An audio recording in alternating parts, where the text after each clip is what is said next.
Hey guys, welcome to the Catholic Citizen. We are locked out here at the Awaken Theater. We can't get in the building, but I know that you want the show. So we're going to bring the show to you today on the Catholic Citizen. We're talking a little bit about, are Christians going to vote in this election? And the most important thing that you can be thinking about when you go to the ballot box, besides the preeminent issue of life, is the issue of the family. Where do the candidates stand on the family? So let's talk about that right now. All right, first and foremost, what's happening in the news? Well, first, let's pray for everybody down there in Florida with Hurricane Milton. Just pray for safety and protection for all those who lost their lives, for the families.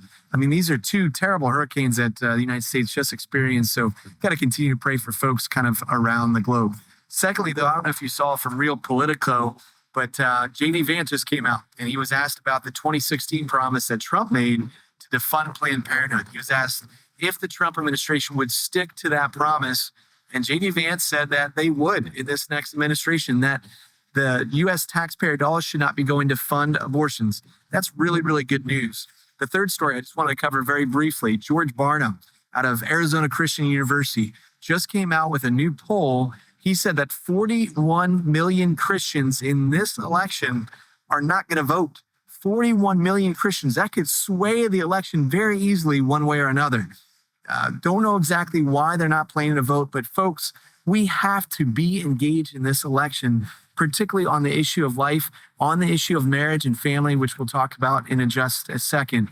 But this could be the detrimental impact that the Trump administration has had on the Republican National Convention, kind of watering down the pro-life platform. It's still a pro-life platform, but it's not as much as it was. And I think that has really watered some of the motivation that a lot of conservatives had to go out and vote. So folks, let's talk about one of the issues you should be thinking about in this upcoming election on today's show, and that is the family. The church teaches that the family is the foundational cell, the foundational unit of all of society. So as the family goes, St. John Paul II said, so goes the nation. Let me read directly from church teaching when it comes to the family on this issue. And again, you have to apologize. We are literally standing outside of Awaken Catholic where we can't get in the building. So this is just, we're having fun here. But bear with me because I can't even see my computer screen. So Nick, I will never forgive you for this. All right, the family. All right, here we go.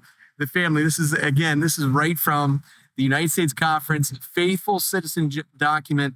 It's number 70 if you want to look it up yourself. But the church teaches that the family, founded upon marriage, is the basic cell of human society.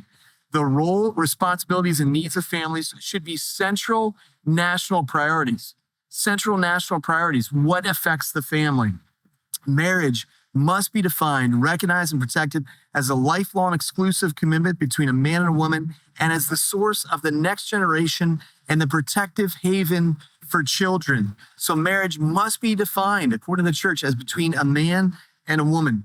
The institution of marriage is undermined by the ideology of gender that dismisses sexual differences and the complementarity of the sexes, and the false pretenses of gender as nothing more than a social construct or psychological reality which a person may choose at variance with his or her biological reality.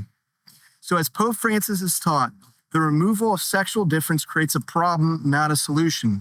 The church reaffirms her no to gender philosophies because the reciprocity between male and female is an expression of the beauty of nature willed by the Creator. All right, so we always bring you week in and week out church teaching. Here it is, USCCB, Faithful Citizenship, number 70, saying we must define marriage as between a man and a woman. Now, when you go to the party platforms, the Democratic Party platform says on page 56 that marriage is between individuals of the same sex, and they want to make sure that individuals who have transgender challenges, that they have access to medication and even surgeries for youth to change their gender.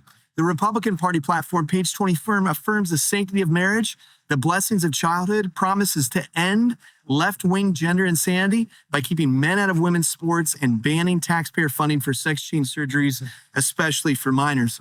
Folks, on this issue of the family, this isn't a place where you can have prudential differences like we were talking about immigration, that you can say, well, we should have a border wall or we shouldn't have a border wall. On the issue of family, you must believe You must believe and then live that out in your vote, that marriage is between a man and a woman, and we must reject all these false gender ideologies that we're facing. So what's at stake in this election unless we vote in this way?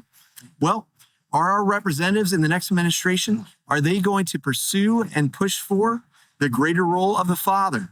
Are they going to protect religious entities that support marriage as between a man and a woman? Are they going to protect the language of mother and father in legislation and codification of laws? You know, Nancy Pelosi said that she wants to get rid of using mother or father in any more legislation in our country. That's the position of the progressive left. They want to take out mother and father from the lexicon of our legislation. We can't allow this to happen. It's so important that we as Catholics, we as Christians come together and we stand for the sanctity of marriage. We stand for the sanctity of the family, because as the family goes, so goes the nation. Folks, this is the first and hopefully last episode of The Catholic Citizen outside of the Wagon Catholic Theater, because again, we're locked out, but we're going to bring the show to you because we love you. We love doing The Catholic Citizen, and we believe that this country isn't done yet, but we need you to go out and vote. Vote for life and vote for the family. Nick is motioning me. I have no idea what he's saying. Like, comment, and subscribe. Like, comment, and subscribe. God bless you. Share it if you feel like it. Take care, everybody. We'll see you next week on The Catholic Citizen.